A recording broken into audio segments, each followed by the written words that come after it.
Okay, I just sent an email to y'all with the Zoom link. If you could pull that up. That way you'll be able to see our faces while we're meeting. And then if you all can like completely mute your computers too, please.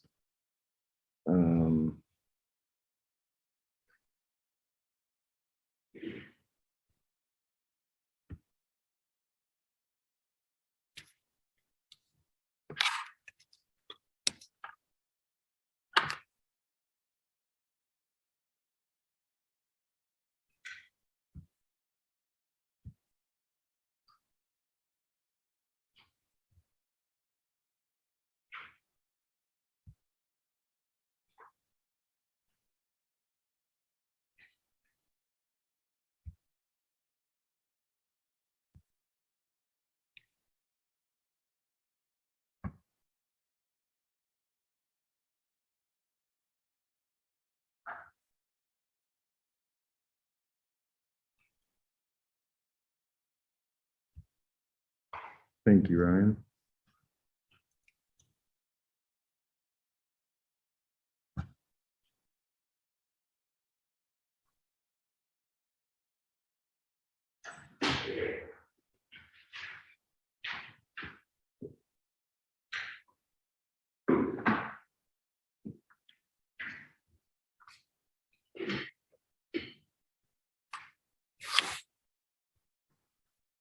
All right, thank you, Kristen. Cindy, whenever you log in, if you could join the Zoom and just make sure your computer's muted so we don't get any feedback. And Kristen, whenever we're done talking.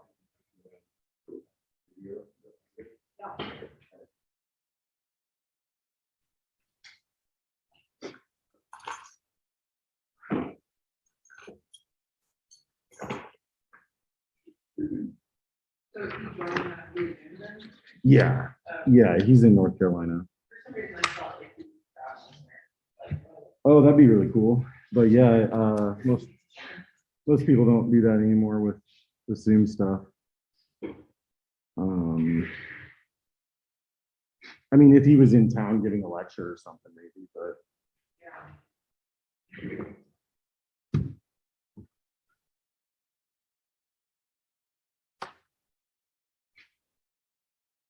And now you can, when you click on the link, yeah, to enable video. Okay. Oh yeah, there you go. You got it figured out.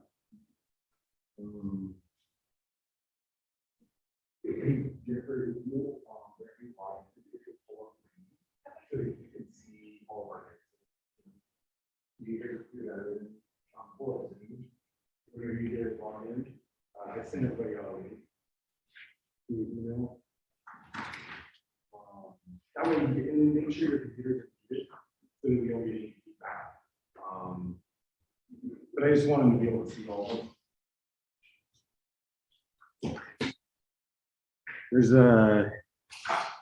It really is a bummer to like be giving a presentation to like 20 black squares.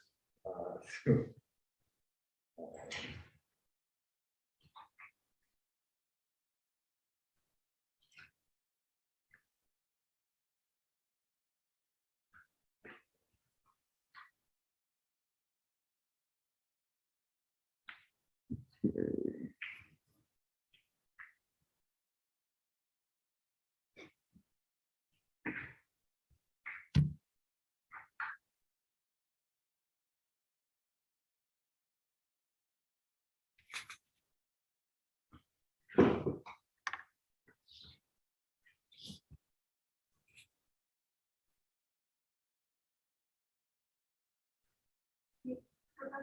Hello. Hey, Matthew, how's it going?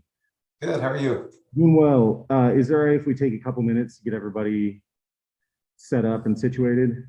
Sure. We're all in the same classroom. I'm just pulling up like where you can see everybody's faces on Zoom. But,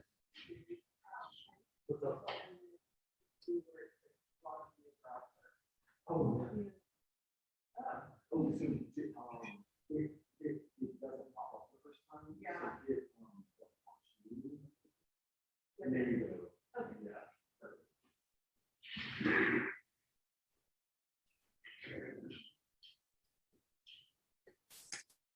Okay. So, oh, and there's a dog loose in the school right now. There's a, There's a dog in there? yeah, there's a professor does some like obedience training on the side, and part of the dog's routine is to come up here and just be around people. And yeah, it's going nuts right now. But okay. So Sadie, if you just want to roll in and join somebody else's camera view, like scoot over and join Ryan or Jennifer or Kristen. All right, so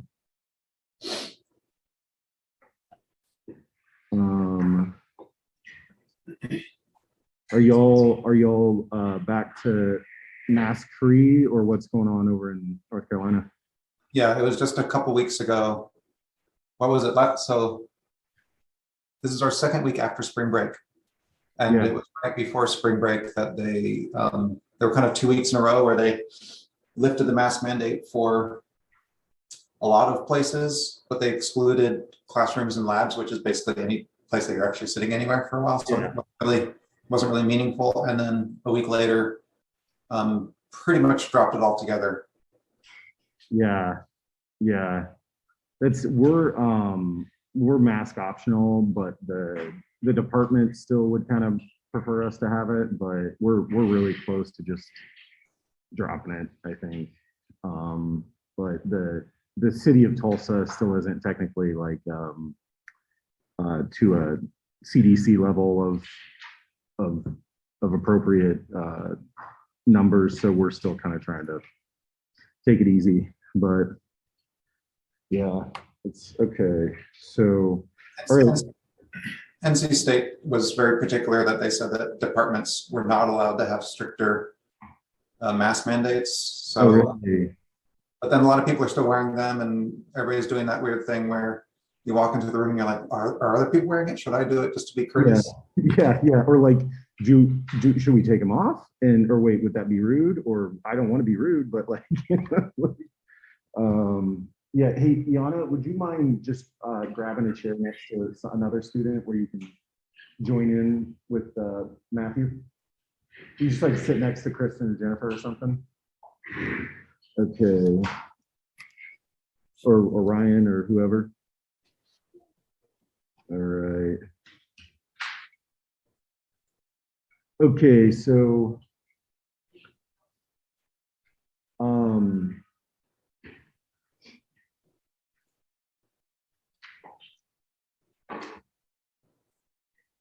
Well, you're all being smart by muting your microphones, because I've experienced I don't know what you call that effect, but yeah, I had everybody mute. So yeah, everybody make sure you're muted. And you'll just, if you have questions or comments for Matthew, just come over here to my computer. And that way we won't have to deal with any of the feedback stuff. Okay, so I want to introduce everybody I'm excited to introduce guest speaker, Dr. Matthew Peterson, an assistant professor of graphic design at North Carolina State University. He was the chair on my thesis committee and was really informative of my thesis research and me being able to be a professor. Matthew's team recently won a $1.34 million NSF grant for their research in virtual reality to improve students' understanding of extremes of scale in STEM. In this VR experience called Scale World, middle school students travel among 31 distinct entities such as viruses, insects, and stars. So he's going to tell us a little bit about that, but one of the main reasons I've asked him to speak today is about visual metaphor, which you all are kind of in the process of exploring visual metaphor. And among many other topics, Matthew has published 2 articles on visual metaphor. In fact, solving iterations 2 through 6, you learned about and sketched different metaphor typology. Does everybody remember that? Like the different metaphor typology that I showed you, like the pairwise and juxtaposition and replacement and fusion, all that typology came from Matthew's articles about visual metaphor. Yeah, I think it'll be really exciting to hear from him about visual metaphor and I want you all to be taking notes and thinking about how that would impact your work that you're doing right now. Does that make sense to everybody?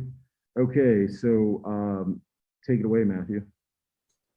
Okay, hello everybody. I hope things are going well in your neck of the woods. We think we just got past our last night of freezing temperatures. So hopefully next week I'll be sitting out on the deck working. Yeah. It's probably colder there. I don't know. What's the temperature right now there? We're dreary today, really overcast. What is the temperature? It's like 40 something. Is that right? Yeah. Yeah. It was like 80s yesterday. So yeah. Yeah, it's that weird time of year where you don't know what you're gonna get. Yeah. Okay. So Matt shared with me some of the materials that he's been giving you all, and he's got visual structure really well covered there, so I was not going to kind of reiterate that. What I thought I would do instead is speak pretty loosely about I don't know, stuff on the margins of that, or the stuff that's underlying that, and then I was going to actually introduce you to that NSF project at the end, which was a collaboration that started because of my work on visual metaphor, actually. So I'll tell you why it's relevant there. And so my goal, I suppose, is just to give you a broader understanding of some of the implications of this stuff, because when you're looking at visual structure, it can seem like a wonky kind of thing. But metaphor is just so pervasive. It's pervasive to the degree that it's almost hard to talk about it because everything is kind of metaphor. And then you're like, well, what the heck do you even say about it? Have you, Matt, I didn't actually look for this when I was looking for those materials. Did you talk in there about conceptual metaphor theory, Lakoff, Johnson? A little bit. I touched on it a little bit, just being a fundamental part of how we think and how we speak. But that's about all that I covered. Okay, so I'm going to share my screen. I'm just going to warn you all that what I am doing is I don't have a presentation. I just pulled up some stuff that I've shown before. Yeah. Can you see this? Yeah. I'm going to be skipping almost all the slides here and just looking for things that I thought might be useful to point out.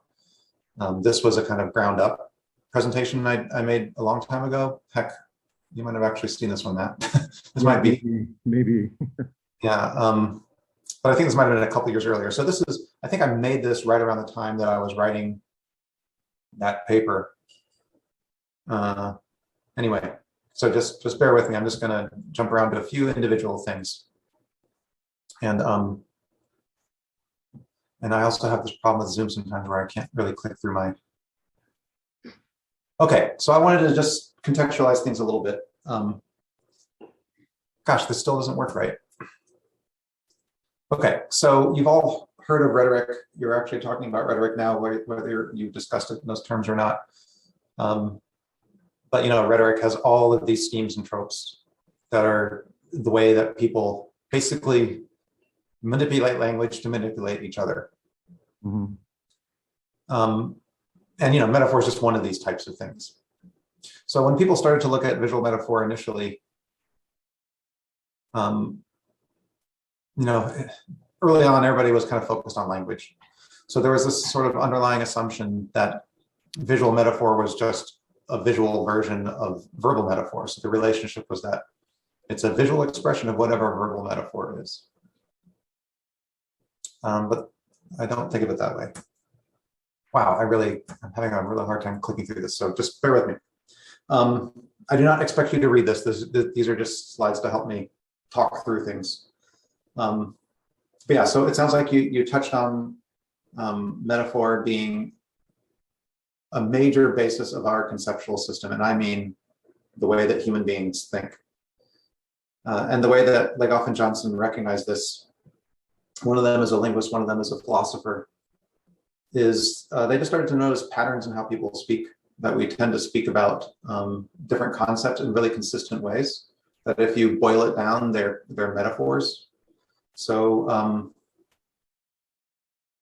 like theories and arguments are buildings. And so they, basically where you see some of the examples here of the language that you use to talk about theories.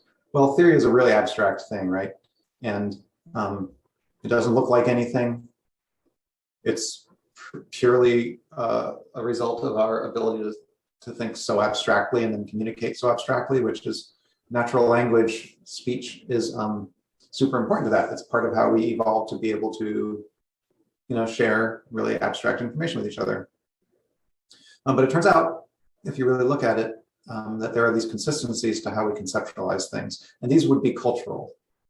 At this level, when you're Legoff and Johnson are talking about these things, they're cultural. So you wouldn't necessarily expect another culture somewhere else in the world to have the same conceptual metaphors. They might be different, but they would have shared conceptual metaphors. And one thing that's really interesting. Anyway, I'm just running through things really quickly. I'm just trying to get to the next stuff. Wow, I really can't use my keys. Hold on. I don't know, something about my inability to use my keyboard is really bothering me. I'm going to plug it in and see if that makes a difference. Okay. So again, you're not really reading this. I'm just using this as a key. So then Mark Johnson, who was half of Legoff and Johnson, took it a step further and really started to analyze the things that fundamentally underlie conceptual metaphors. And he refers to these as image schemas. These are things like concepts like containment, orientations, up and down, just sort of really, really fundamental building blocks. And these are the kinds of things that infants, as they're noodling around and flopping around on the floor, putting things in their hands, these are the moments where infants start to actually structure knowledge and information. And then later on, it gets more and more structured. It becomes conceptual metaphors. We aren't aware of them, but they're the way that we think through things. Love is a journey. So you can, you think of a romantic relationship as something that you're on together. And the idea of entailments is that if you're thinking in those kinds of ways, all these other things come along. So I think the important thing here is not to necessarily know what the conceptual metaphors are or what all the image schemas are. It's just to appreciate that that there's a very, very deep system here.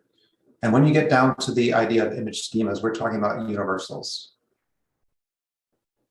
So you might have cultural differences in how you think about time. Are you moving towards things and you can see ahead of you, or are you moving backwards? Some cultures think about time as they're moving backward because you can't see the future. Therefore, it must be behind you, right? So there are these cultural differences that are basically metaphorical.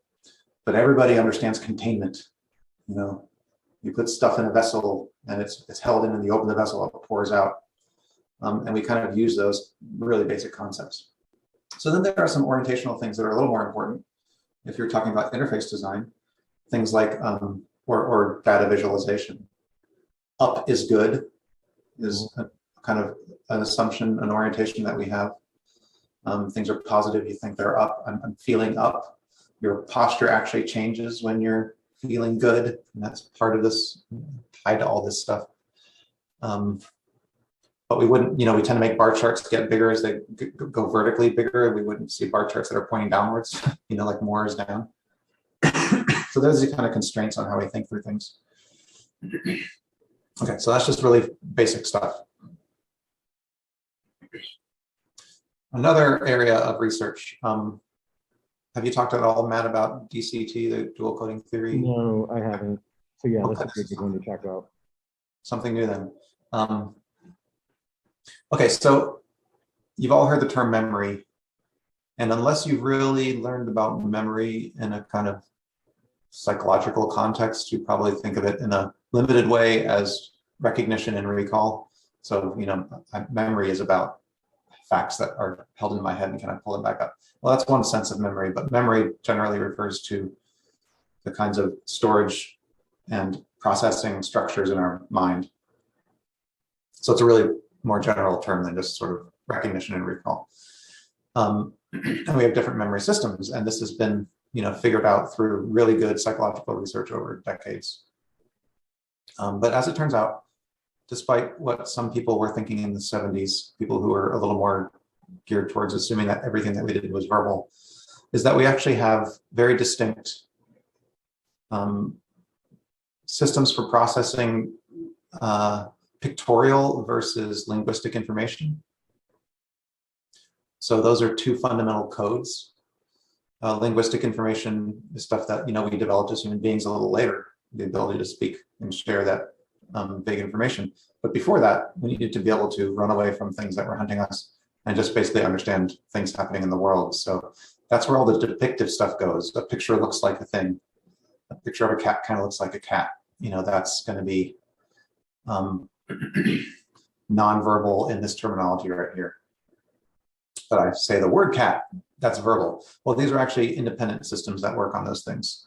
They do coordinate, but the point is that images are not some figment of our imagination so much. They are a structure of our imagination. Images are real, words are real, language is real. And if you think about it like that, yeah, my keyboard's still not working. And this is what I started to do. It's not like I'm the first person to do this. But a lot of the stuff where people were looking at visual metaphor was actually based on assumptions from verbal metaphor. So some of the earlier structural stuff was using the language of verbal rhetoric, basically. Now, it used to just be called rhetoric, but now I would call it verbal rhetoric because it was really all about language. So the assumption there was that if we're going to find visual structures, then they must be equivalent to the verbal structures. That was a latent kind of assumption, and you would find there are a couple earlier typologies on the visual structure of metaphor that use terms like simile instead of juxtaposition and replacement of those things. So those juxtaposition, replacement, and fusion, they're very visual terms. But the earlier things were trying to find these analogs between visual and verbal metaphor because there was an underlying assumption that this is just a visual expression. But if you have that model of the mind in your head, where you have distinct resources for these things, well, this is a better way to describe it. There's actually something underlying verbal and visual metaphor that's shared, but this is a very different relationship. So suddenly you would start to say, oh, well, you know what, if I really care about using metaphor, it might be important to understand conceptual metaphor, this underlying system of thought. And again, conceptual metaphor theory, the big flip of conceptual metaphor theory was saying, hey, metaphor is not just a trick of language, it is how we think through things. And it's one of those things, like I said, where the more you look at it, you're like, holy crap, it's like in everything that we do and think. So as a designer, as an illustrator, when you're doing anything kind of visual, you're making use of this conceptual metaphor system. And the question is, how informed are you about that? Because if you're not informed, you're not going to do the work. Ultimately, visual structure may be something that's interesting at the moment that helps you to learn through metaphor. Maybe it doesn't matter to you in 5 years, but definitely thinking through metaphor is important. So if nothing else, it's a way to really start to engage in these ideas. And then the kind of stuff that you do with it later on depends on if something as specific as visual structure is your bag or what. Okay, so sexist visual. So just warning about that. This is like classic view of women tempting men. So this is well, of course, this looks like sexual assault to me. But anyway, it's like this idea that sexuality is some kind of demonic thing. And even though the man is sexually assaulting the woman here, or at least that's how I read it, he's the one who's beset upon by demons. So this is very much a metaphor or allegory structure, but I show it because it's problematic, actually, because these things are cultural and all this stuff is bound together. Other stuff that's less, kind of offensive. some classic, posters where it's kind of extended visual metaphor of talking about the visual and verbal processing system and how it's kind of like a movie theater. But as you've probably gathered, it's kind of not like it too. And that's the thing, that metaphors are not accurate. In fact, that's probably one of the things I've really struggled with thinking through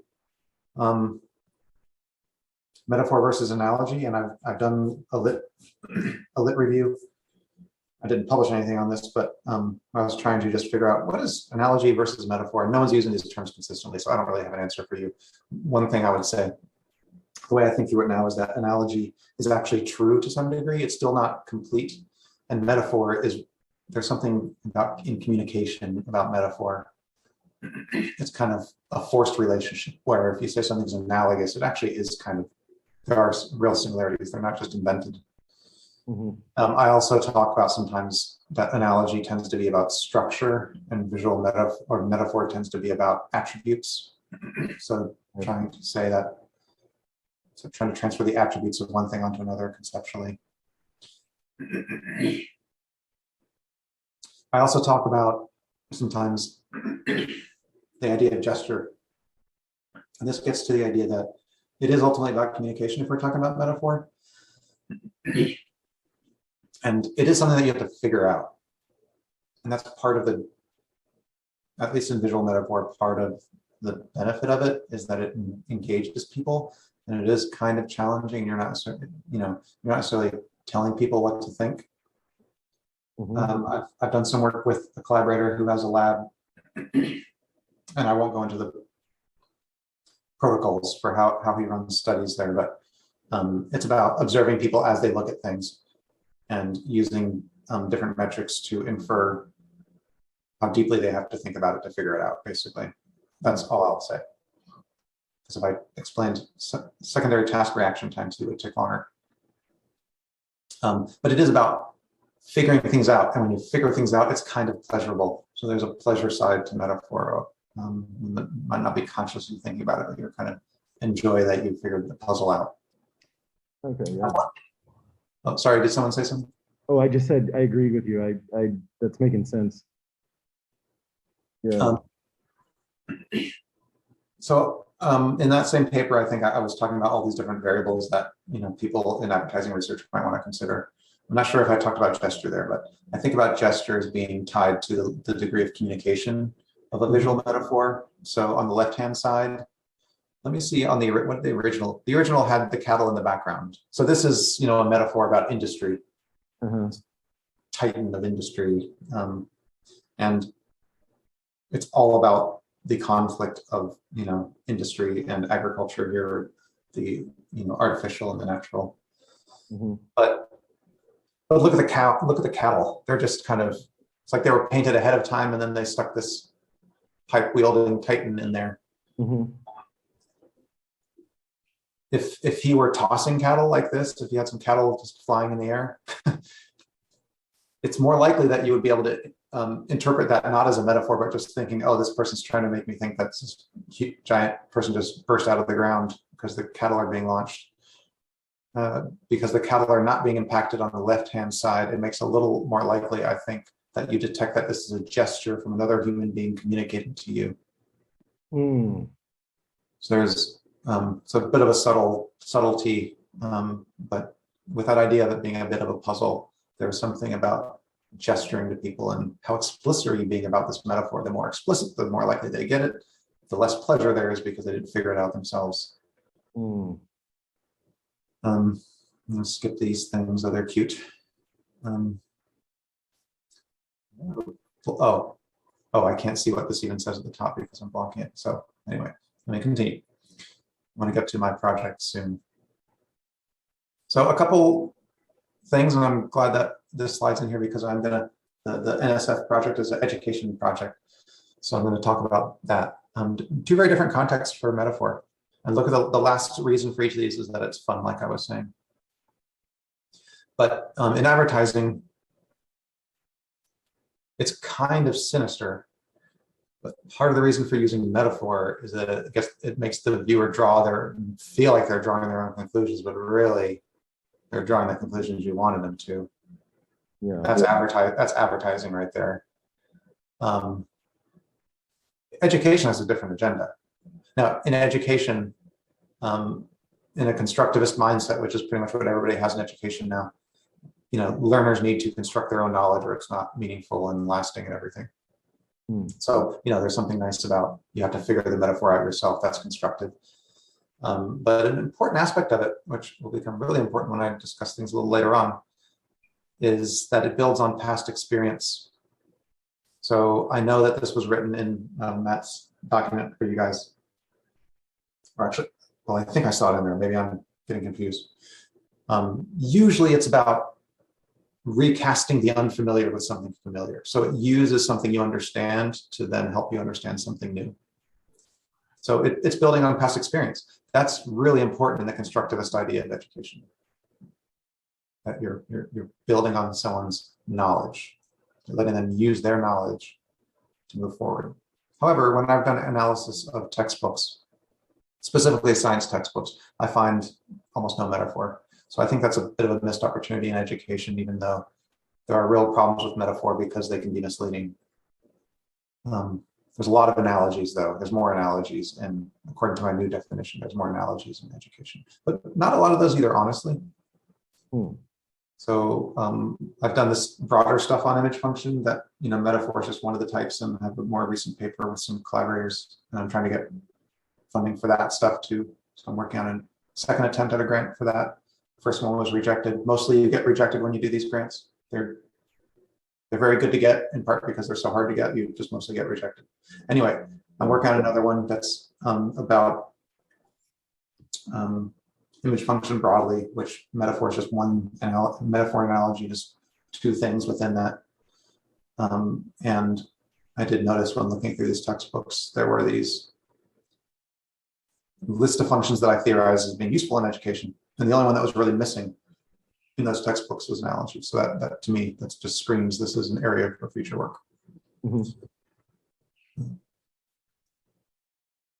Okay, I don't think I have much more to show in here, except for at the very end. Okay, so maybe you are interested in advertising, maybe you're not. Let's get past advertising.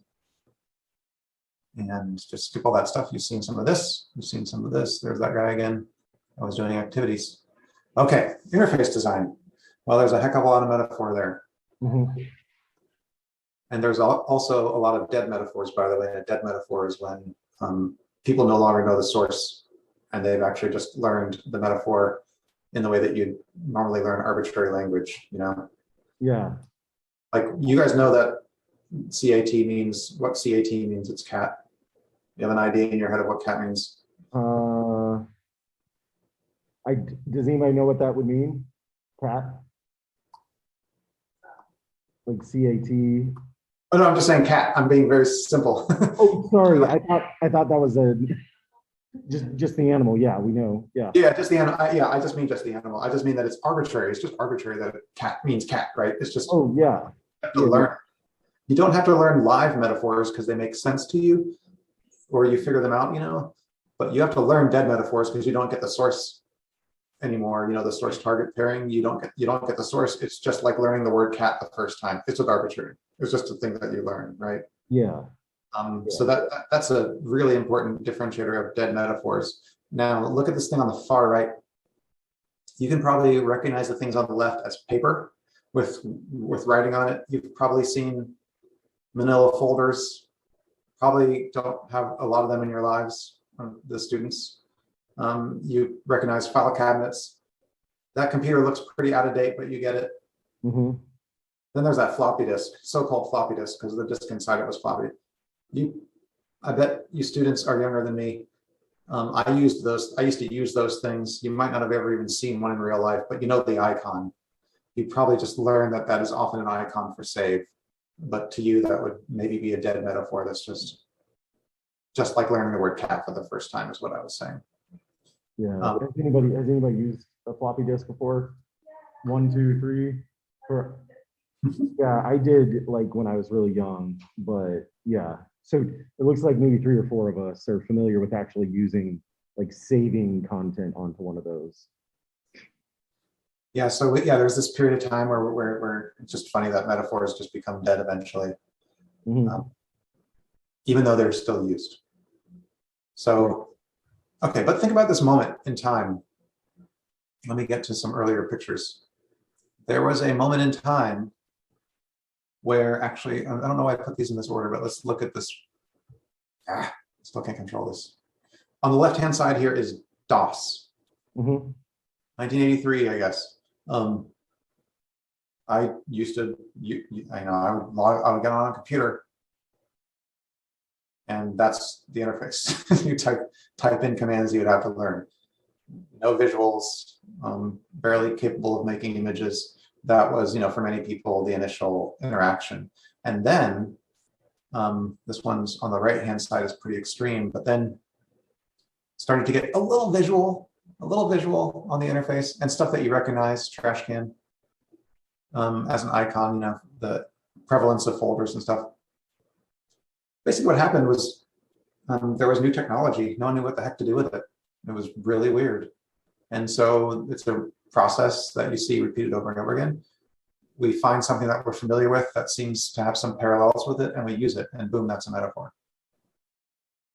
So in this case, if you look at all these things in the previous slide, the last one, that floppy disk is very particular to computers, and obviously this is a computer, but these things right here are just what people had in their offices before the computer existed, before the desktop computer existed. You used file cabinets. You understood what a file cabinet was. Everyone knows what a trash can is, right?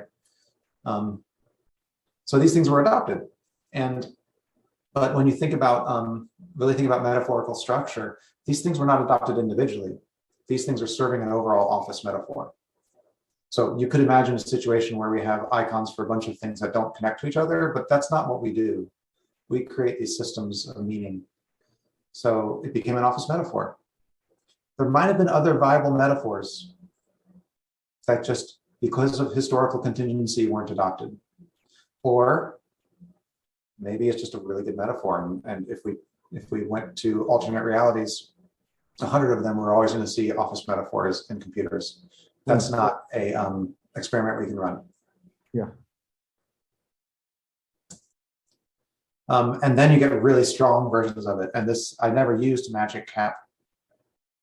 And I don't have the date on here. But this is really taking the metaphor far. So this one is a little more abstract. It's kind of got this vague space that then has these meaningful things within it. Here's the calculator floating in that space. Here's the garbage can floating in that space. The point of view, the perspective of all these is different, and well, we make sense of it. It's okay. This totally looks like a room, right? Yeah. Now they gave up on some things, but they made as much as they could, built into this space. This is such a transitional interface. This is not going to be speedy to use. It is not using the affordances of the technology very well at all when it really comes down to it, but it made sense to people at the time.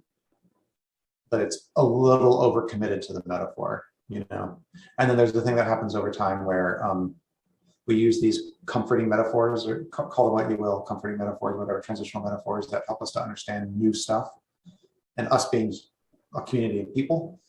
And over time, and then eventually interfaces change and they strip away some of these metaphors, and it becomes more about the affordances of the interface versus all the things that we have to tell ourselves to make this new confusing thing make sense. Just some examples of, bits and pieces from some classic interface design. It was Susan Kerr who in the 80s designed a lot of these icons for both the PC and the Mac. So imagine that moment. She was hired by both these companies to do this, and really carefully. Icon design is actually really hard to do well, and she didn't have much work with, but she did these really enduring icons that people still use. Important designer, important kind of unknown designer from the 80s. Yeah. Okay.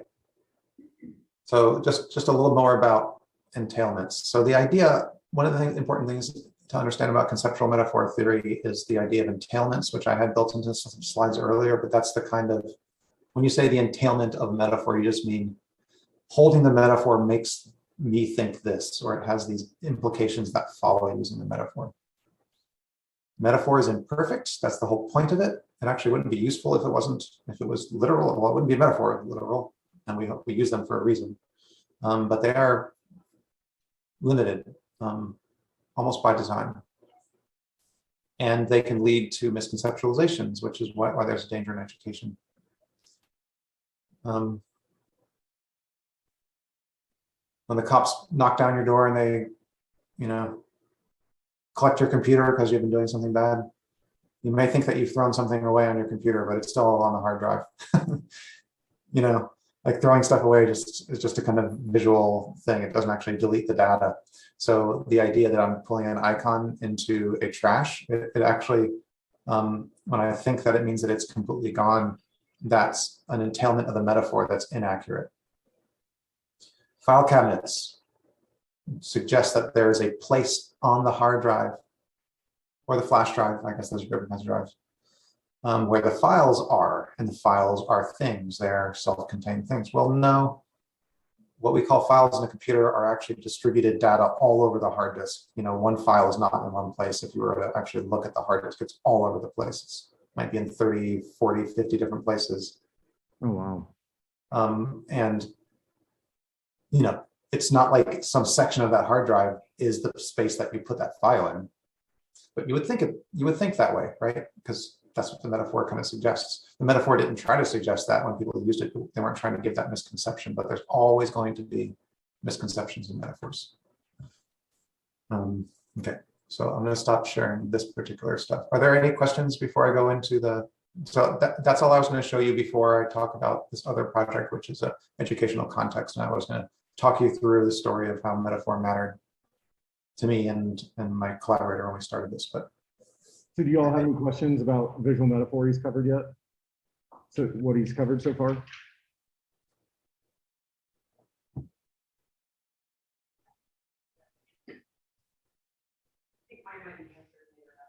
Okay. All right. Yeah. Let's keep going if nobody has any questions right now. I'm going to do this other way of sharing my screen where it will follow me. Okay. So are you seeing my messy desktop? I'm a person who likes to have 0 icons on the desktop, but that's what my life is like right now.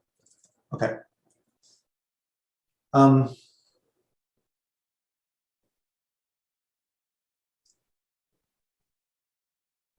Okay, so let me just explain this screen really quickly so that you understand something about the technology.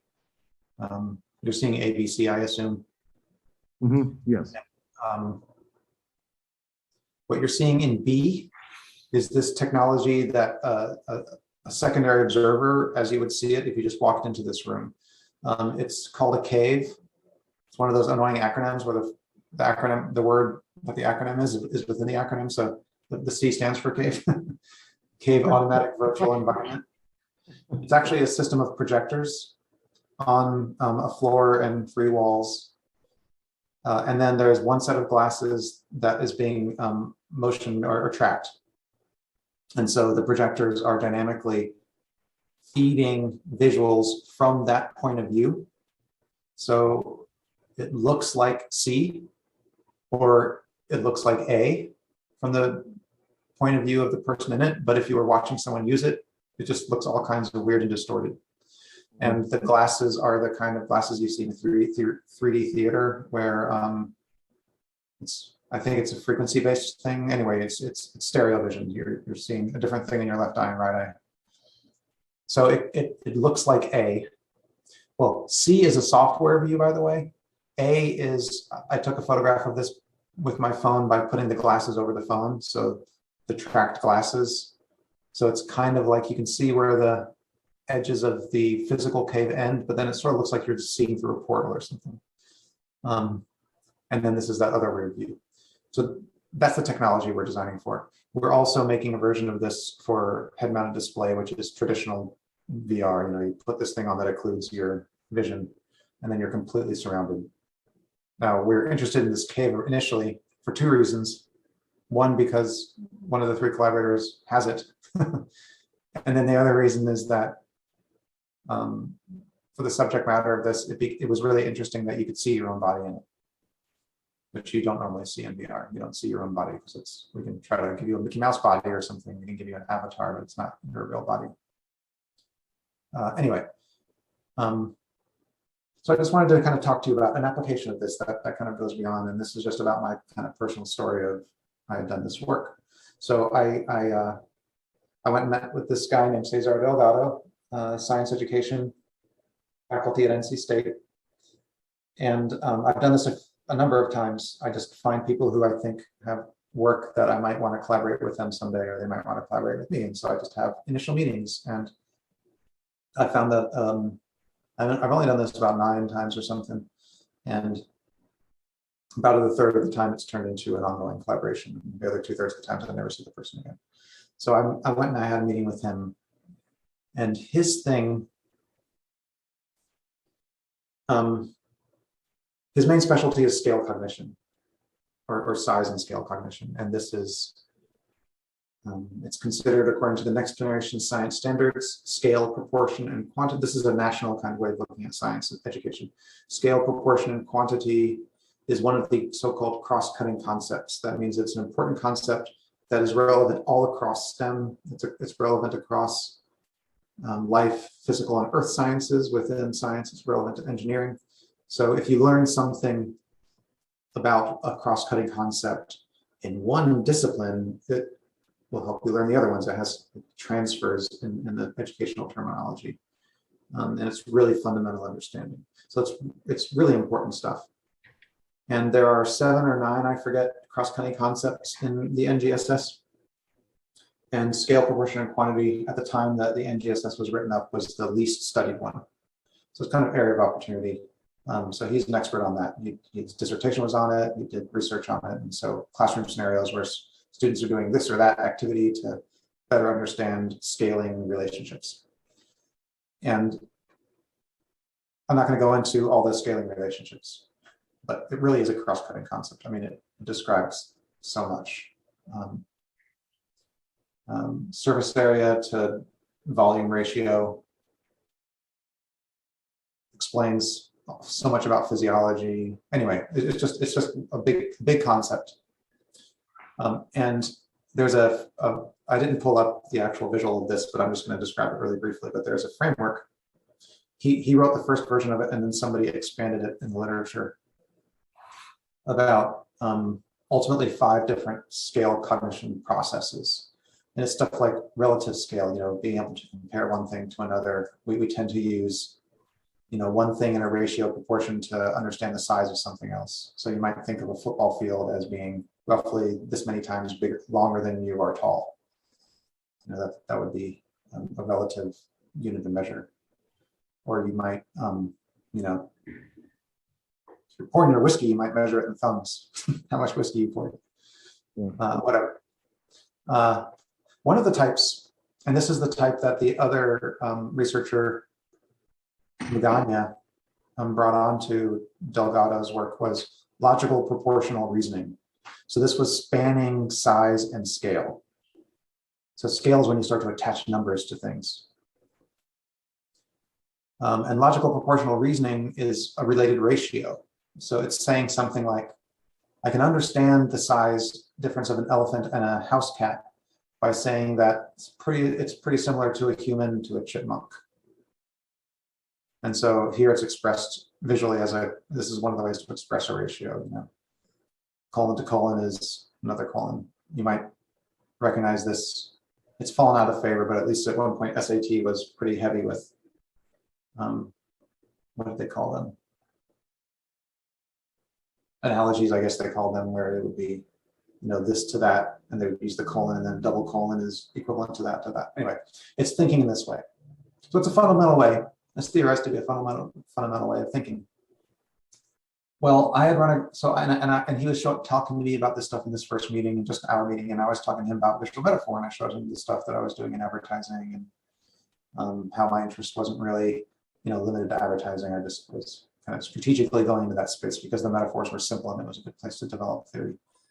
And one thing I ran across was nested metaphors, where in some advertisements, and I don't have an example out of hand, unfortunately, I really should, where it's a kind of more complicated metaphor that doesn't just have a source and a target, but it kind of establishes a source target pair and then uses that pair to then relate to something else.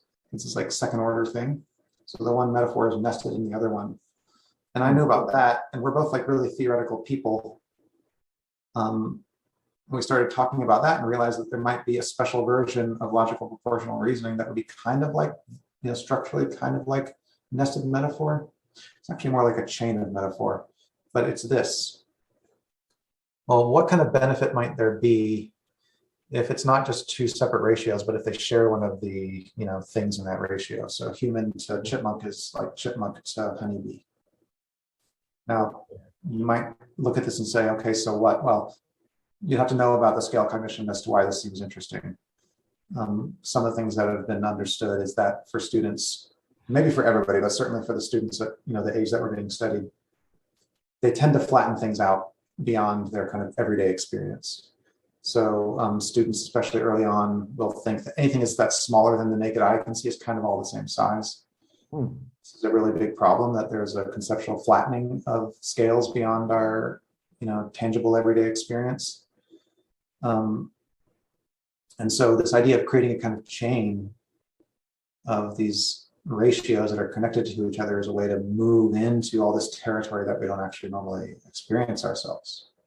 And that could be really valuable.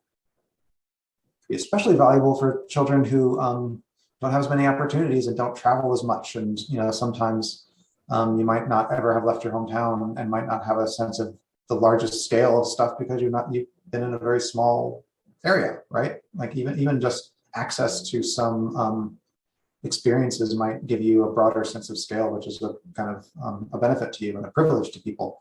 So so people might have different levels of experience, a different breadth of range of scale, and it's just known that this is a limiting factor in the conceptualization of a whole lot of stuff because it's a cross-cutting concept.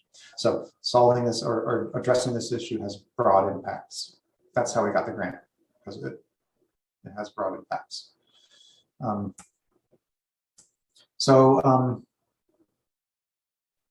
What we did is, and this is stuff from the proposal, by the way, many of these entities are changing, but we have this whole logic. We're going to have, so we have a 10-base numbering system. That's what kids need to understand. We have scientific and standard notation. Scientific notation is what you're seeing here, 2.5 times 10 to the negative 6. Now, these different ways that we represent number. And there's this other important theory that's called embodied cognition, which is a recognition that our sensory system is so bound to the way that we conceptualize things. We think of senses as being separate from our brains, but really we are, our brains are sensory in a sense. And so in an educational sense, it's really important, when possible, to work with embodied phenomena to give you physical experiences that are meaningful and all that stuff. And part of the problem with scale is that people don't have an embodied sense of so many of the scales that engineers and scientists use.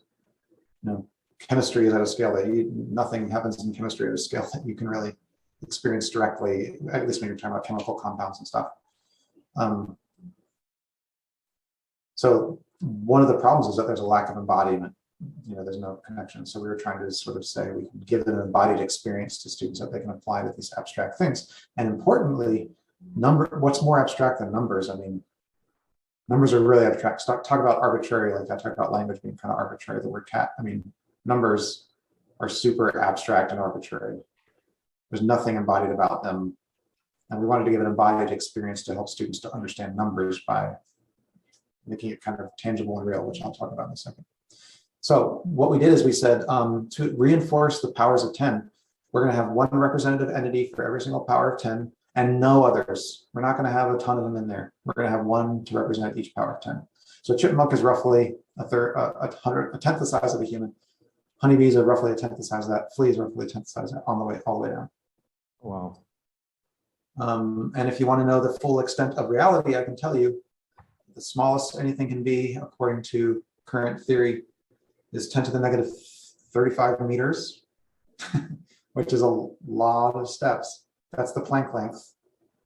Theoretically, anything smaller than that is all the same in the same place. So there's no differentiation beyond that. And the largest thing would be 10 to the 28, which is one of the theorized size of the unobservable universe. The observable universe is about 10 to the 27 meters wide. And the thing is that we use these exponents and they seem like small numbers, but they're freaking enormous. And so we want to give people a bodily experience of what these numbers really mean when you say 10 to the 2. That's like, it's big. 10 to the 20 is beyond our comprehension, so far beyond it. And so what we did is we created this chain of events, this what we call nested logical proportional reasoning, where you can keep growing and shrinking by powers of 10. So we're trying to give the impression that you yourself are growing or shrinking. And then you get to see different entities as you do this. You get small enough, you can see those really small things. But they are all in the same positions that they were in before. So there's a structure to it. And so in a sequence, if you were to shrink, then that chipmunk is now in the position where the human was before.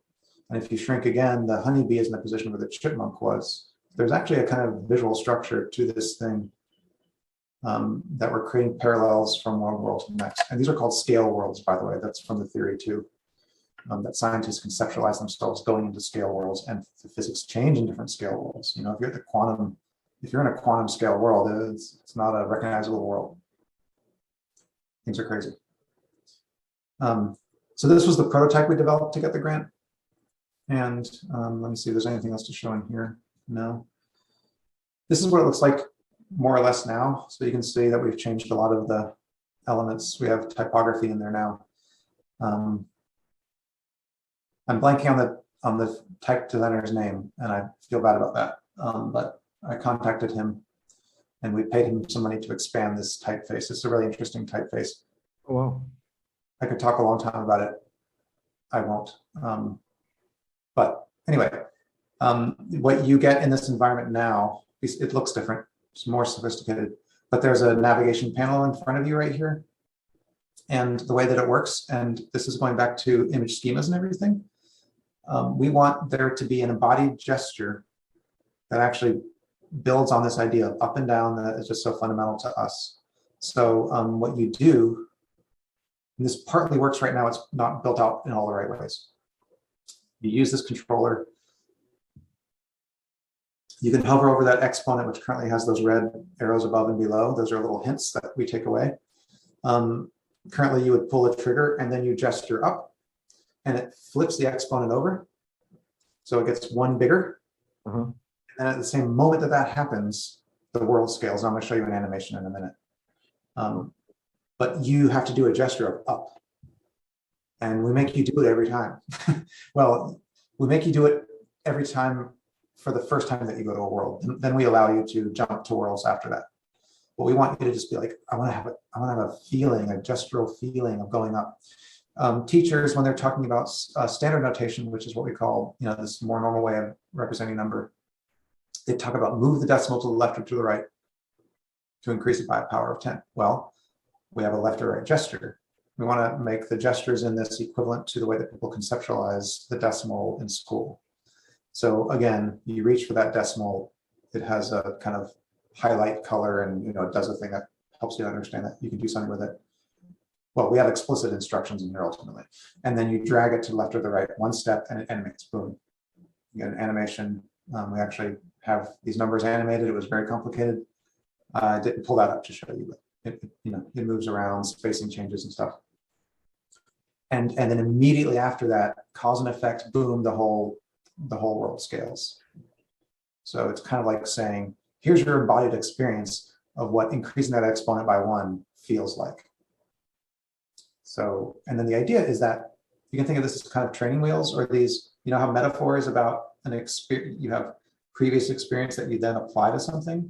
Well, the way we think of this is that this is the experience, the embodied experience we give you to then apply to numbers. So you're going to use these numbers later on, and you're not going to be in this environment. But maybe now when you manipulate these numbers, you actually have a physical, to some degree, a real sense of what they mean, the magnitude of them, versus them just being some kind of like random thing. And I think you would expect that as a learner, and we're focusing on middle school, by the way, this is for anybody to use, so it's not limited to middle school, but we're going to be studying it at a middle school. You can imagine that it's much more rich to actually have an embodied experience of number than to only ever be just dealing with them randomly. It makes it more immediate, more real.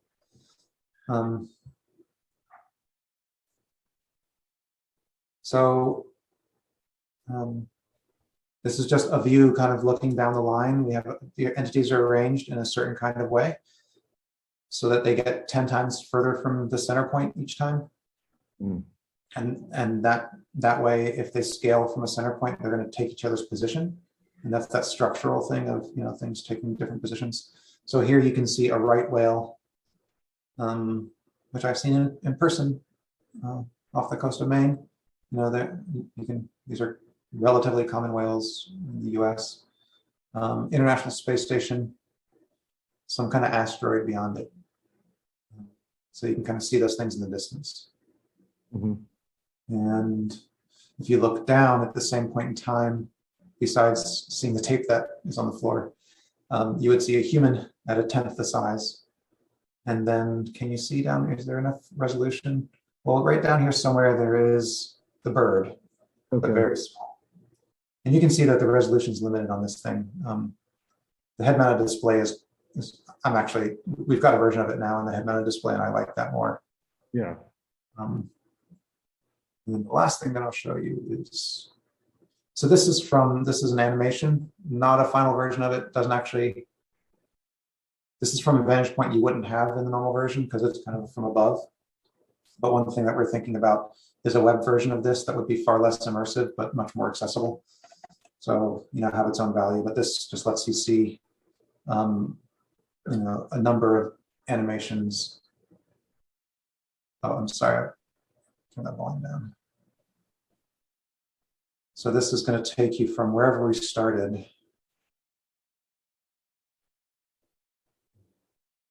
Now, each step, you'll be interacting with the numbers to, you know, get that animation to start, which is super important. That's a messed up entity. We're still working on the models. And that's our good friend COVID. Oh, wow. So, yeah, so we've got that in there. But we are actually, we plan to build out the full range of existence. So we actually plan to get a representative for the Planck length at 10⁻⁵ and some kind of diagrammatic representation of the unobservable universe at 10⁻²⁸. So that's 64 different scale worlds. It's a 3-year project, and it's really cool. Taking a lot of time, and it's hard, but we're doing it. But so you can kind of see very different than looking at visual metaphor in advertisements. Yet, you know, in my trajectory, this is all part of the same story and the same exploration. And having those ideas in my head is what made it possible for me to collaborate as an equal with someone in science education to create something new. And it's because these are really rich ideas, and they're not, because conceptual metaphor is deep and fundamental to human thought, there's going to be a lot of applications. Yeah. Yeah, totally. Yeah. That's so cool to see that we're embodied, like we're having the physical experience of moving the numbers and then moving up and down, and that embodies in us. Then when we get back to a piece of paper and we're thinking about this in a written form, we can rely back on that previous moment, that previous experience of like physically moving in space.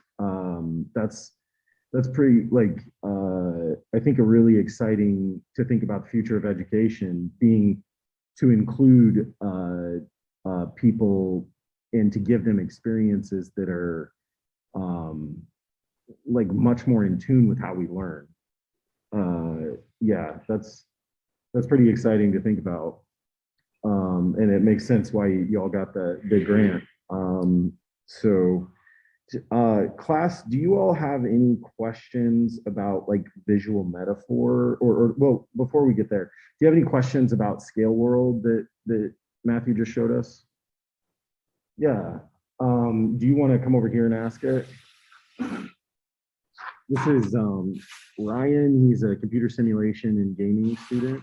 So it's like it's half. It's more towards the building of the world and like keeping in mind like design.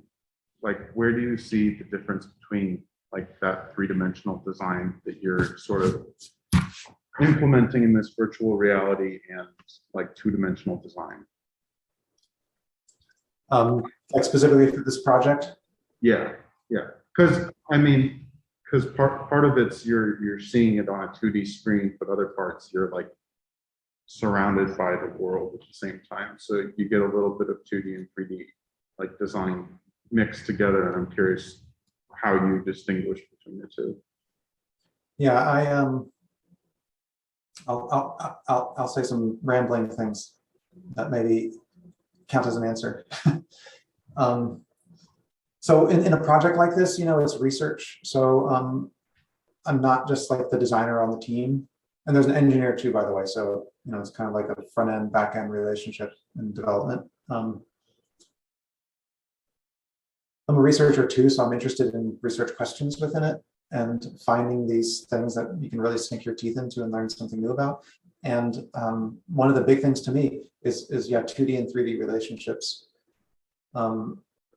So let's talk about, you saw the video, which I said might be close to the kind of point of view we might use for a web version of this, if it was not a VR, not technically a VR web version, but something that would be kind of animated on your screen, kind of full screen. You could imagine that there could be text on the left-hand, right-hand side. Maybe the numbers that we're talking about would be on the left-hand side, and it would be really flat, like normal text. But I'll tell you that we are in this space. Well, I don't know if you do. I didn't process what kind of development you do, but we're using Unity, just FYI, which is a game engine. Okay, and we really quickly ran across all the assumptions that are built into it because it's actually a game engine. There's not usually very much text typography in that, and oh my God, working on type in that thing is just unbelievably crazy. Yeah. You wouldn't believe the stuff that we would run across that you just wouldn't normally have, because people don't normally put very much text in there. They do it in really limited cases for a kind of heads up, interface. But we want to put all this textual information within the environment with you. And then the question is, we really want you for the embodiment to be as good as possible. We really want you to get a sense of growing and shrinking. We don't want you to think that you're passively looking at something that's other stuff is getting bigger and smaller. We want you to feel like you're growing and shrinking. Mm-hmm. Yet we want to have these interface elements that don't grow and shrink with you, which kind of breaks the illusion, right? Because if the interface shrinks and you can't reach it anymore, it's not really an interface. And so I've been kind of struggling with this, kind of being in this new space. VR is not super new, but dealing with interface in the particular kind of way that we want to deal with interfaces, I think it is kind of new. Mm-hmm. And I'm trying to think through the visual representational standards that can help people conceptualize this is an interface element. I don't expect it to scale up and down. It's in a different kind of headspace. And yet all this other stuff around me, the posts and the entities and everything, and me, those things are, growing and shrinking in size. And so what I've been really focusing on lately is making all of the interface elements flat by rule, like really graphic and flat. So you know how we will make dimensional looking buttons on a flat display to help us think, oh, that's something I can interact with? I want to do the opposite here, actually. This is my current thinking. I don't want to have a button that's dimensional, because that to me confuses what is the environment that I'm supposed to conceptualize as being this real world that I'm in, And what is an interface that I don't want to think of in that way? Because it breaks the whole illusion. So I've been trying to play with what would the conventions be if we were actually really trying to make it as freaking flat as possible and make it really look flat. So I'm not showing you some stuff that's happening right now. There's this progress wall that keeps track of the worlds that you've been in. And they're going to have iconic representations of the entities, but I'm trying to make sure that they don't look like real 3D things so that you don't get confused. And but that's not really what you're asking. So then when you get to the 2D stuff, well, okay, I'll tell you a really practical implication. So any project is so nuanced and so particular that all these unique issues seem to raise up if it's a complicated thing. For us, if you really ever work through this, and I certainly have, if you are trying to show multiple powers of 10 in a single space, you really quickly run out of space because things get really big really quick. And if you make them get small enough to try to get more entities that are smaller, they get too small to see. Like on a poster, how many powers of 10 can you show? About 4. Oh, wow. Yeah. Or it's just, it just, once you really do work it out, it's crazy how things get big so quick. So if you're working in a truly flat space and you're really honoring dimensions of things, you just run out of space rapidly. But if you are giving a 3D representation and you have all these visual cues of things going back in perspective, well, we understand that visually. We are used to living in a world where that happens. And now I might be able to show something that's actually bigger that wouldn't have fit on the page per se before.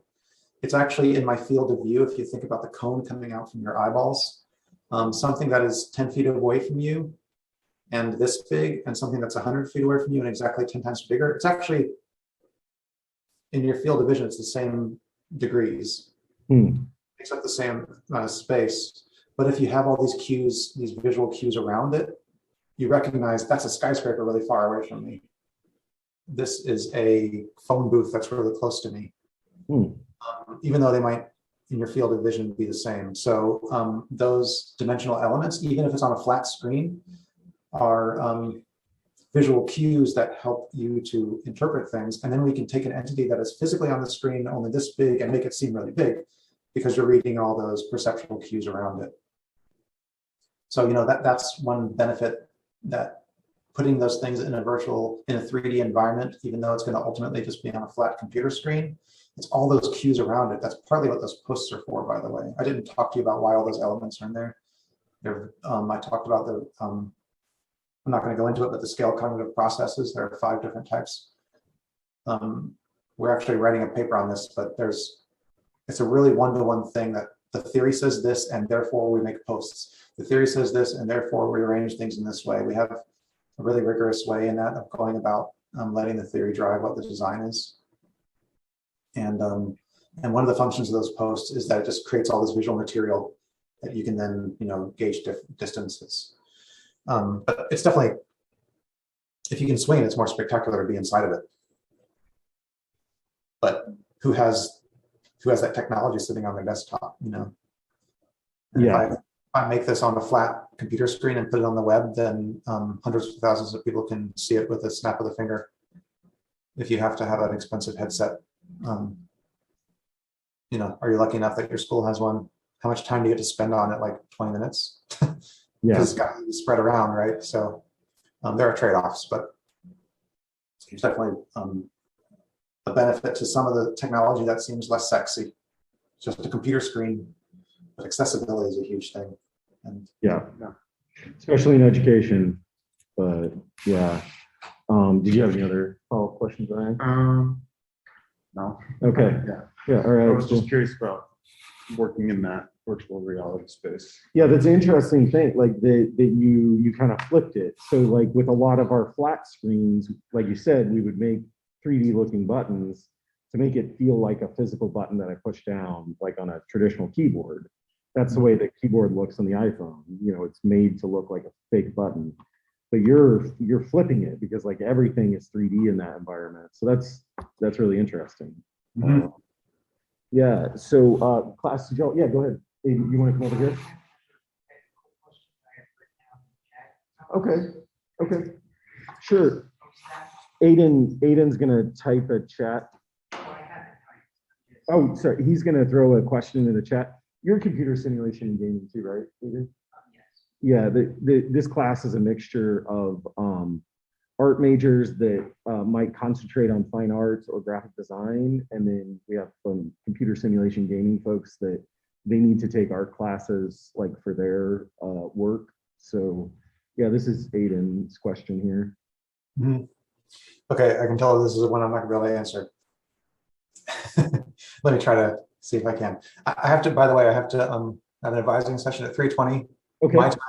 So I'll leave in 9 minutes. Okay. And before I try to answer this question, or at least tell you why I can't, don't do this now, but I just, in that question of flat stuff, if you Google Nikon universe scale and you can see a kind of precedent for us, it's different. It doesn't have one entity per power of 10, it just has a ton of entities, which to me makes it harder to keep track of the powers of 10, and we wanted to really key things to the numbers, 10-base numbering system, but it's flat. So you'll be able to see how limited it is in terms of how many powers of 10 you can see when things are just side by side. I think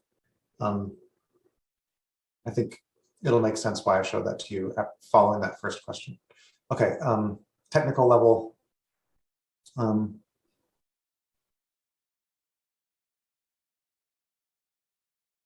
So I think, so first of all, I'm not the technical one. I don't know how to do VR development personally myself. We each have an RA, a research assistant. My research assistant is pretty good with front-end development in VR, but he's been kind of learning it along the way.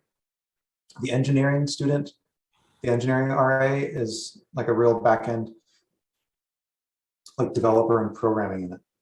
Now, I can tell you a little bit, I think, here. I might be able to answer a little bit of what's happening behind the scenes, but I'm not with limited veracity. Each of the worlds is kind of one world template that we have, and they are all consecutive within each other.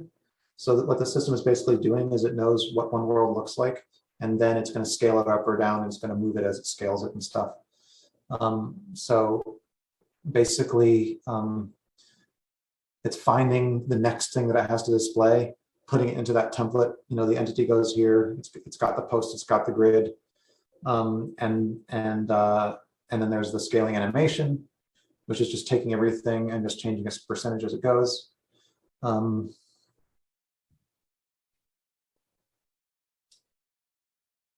Yeah, so it's treating them, I mean, in a really dumb way of saying this, it's kind of like if you were doing web design or book design or whatever, and you brought an image in and then you scaled it. It's like we have those resources. They're set up as a really complicated system, yes, but ultimately they're just being placed in a position, and then once you hit that button, they shrink and grow around. And then they can't all be built in there at the same time.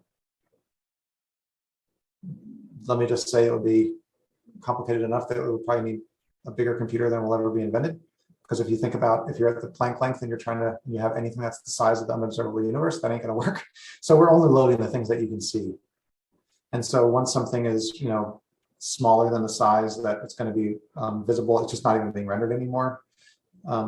So it's not like those things are always there; they're just kind of moved into their position. But that's as smart as I can be about it. I don't actually do the programming, and the way it's been working, it's been pretty interesting to kind of work out the relationships between design and engineering there. But we've been giving very particular specifications about how things should feel.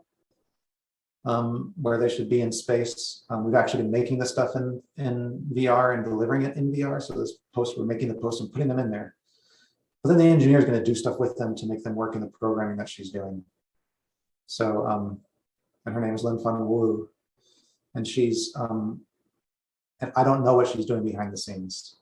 My agenda is, the kind of expression and how it works, and then she will kind of come to us and say, well, there might be these limitations that we need to make a slight adjustment for. But pretty much she's been able to do everything that we've specified so far. Just all of it takes a lot of time. And it's been really frustrating for me at times because it's just super complicated and so many things can go wrong. And even though they say that the font is being rendered in points, even though there's a little field that says font size and it says points. And then you put it in there in some random size and you're like, why is that? Well, it turns out that it's actually measuring type in meters, even though it says points. There's all this weird stuff that we've had to just kind of diagnose in the system. Doing very, very silly things like trying to get something projected and then getting a meter stick in the cave and be like, how big is this letter form? Why is it that size? I don't know why it's that size. What might the multiplier be? You know, we spent like weeks figuring that out. Wow. Well, that's really cool. Well, hey, you probably have to get to your meeting, I'm guessing. So you're advising, right? Yeah, I got another, yeah. And do you all have any parting questions for Matthew before we finish? I did have one. But Yeah, come on over here. really more relevant, but, Yeah, come on over here. Yeah.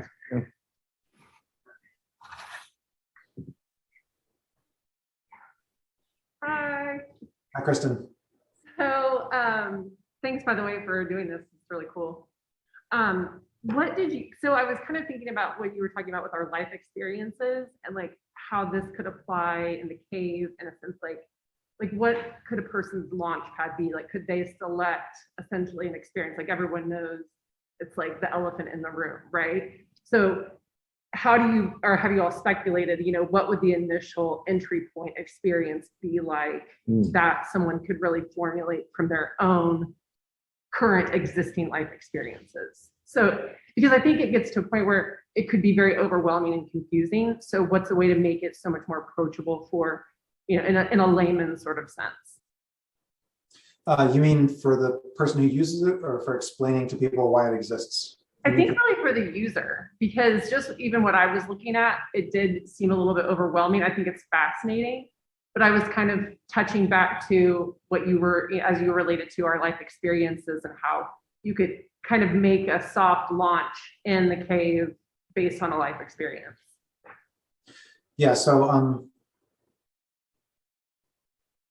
the list of entities that I showed you in the graphics, I selected those things initially, but one of the things that the education team has taken over is really thinking hard about the entities, first of all, and that the ones that are specified at the beginning are very common. And, you know, this is a national grant. So the American robin, that bird is in there because it's all over America.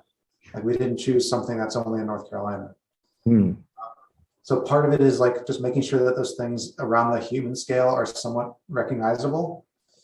To give you an entry point, you have to start at the human scale. That's one of the rules of this thing. So you get to go in there, you see another person, it seems pretty natural. You see a whale, the whale's big, because whales are big. You know, it's not a small whale yet or whatever. So it starts with the familiar at the scale.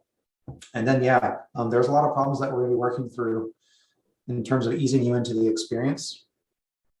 So some things like, there's two kinds of things. You might give people instructions and then take the load of explaining things up front, or you might let them try some things out and then make sense of them along the way and make sure that there aren't too many of those things at once. And those are the kind of things we're trying to balance. So there's a progress wall that's going to keep track of the worlds you've been to, but at the beginning, it's going to only show a human because you're only at the human scale world. So it's kind of not a problem right away. But then once you've been through a few worlds, then it's going to start to look like an interface. But then at that point, you're already going to have figured out how to use those numbers to scale. So that's no longer a problem. So your cognitive load is kind of relaxed there. And now you can kind of learn the progress wall. So some of it is about not a guaranteed form of sequencing, but yeah, try not to overwhelm with too many things at once. So we'll probably have some things that we don't introduce immediately, some functions that come in later, and then we say, oh, you've made it to this point. Would you like to learn stacking? So we do have this feature ultimately that you're going to be able to take one entity and stack it next to another. That's one of the ways that we measure things. So how many robins does it take to get to the height of a human? It's pretty funny looking stack of robins. Yeah. Do that right away. We might wait until you've done a couple things, or maybe it's the very first thing you do, or maybe we have you do a little activity before we bring the posts in, you know, so. But for the most part, we haven't gotten to that detail yet. We've kind of been trying to get the base functionality. But yeah, there's going to be real problems because it is definitely a novel experience. And I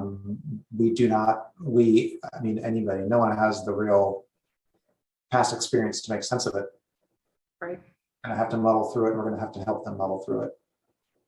Thank you. Yeah. Well, hey, Matthew, thank you so much. This has been great. And I really appreciate you coming and talking, and I'll connect with you soon. It was fun. Yep, it's fun. Great. Thanks. We'll see you later, Matthew. Bye. Yep, bye. All right.